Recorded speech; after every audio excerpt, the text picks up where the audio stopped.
Per kilometre Dhaka এবং চট্টগ্রাম মহানগরে 11 পয়সা বাড়বে।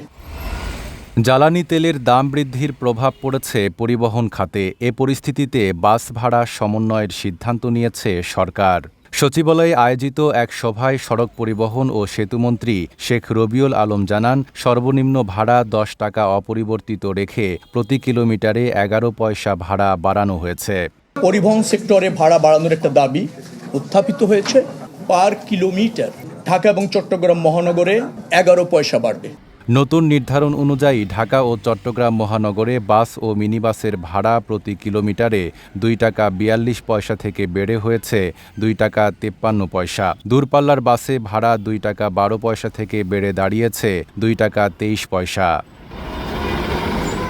মন্ত্রী জানান, ঢাকা চট্টগ্রাম সহ আন্তঃজেলা রুটেও প্রতি কিলোমিটারে ভাড়া 11 পয়সা বৃদ্ধি করে সমন্বয়ের সিদ্ধান্ত নেওয়া হয়েছে।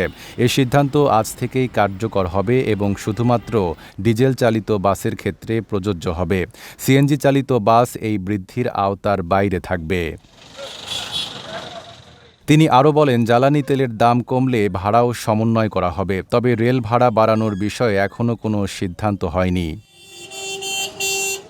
গত 18 এপ্রিল জ্বালানি তেলের দাম বাড়ানোর ঘোষণা দেয় সরকার। এতে প্রতি লিটার ডিজেল 15 টাকা, অকটেন 20 টাকা, পেট্রোল 19 টাকা ও কেরোসিনের দাম 18 টাকা বাড়ে। জ্বালানি তেলের দাম বাড়ার প্রেক্ষাপটে এর আগে সর্বশেষ 2022 সালে বাস ভাড়া বাড়ানো হয়েছিল।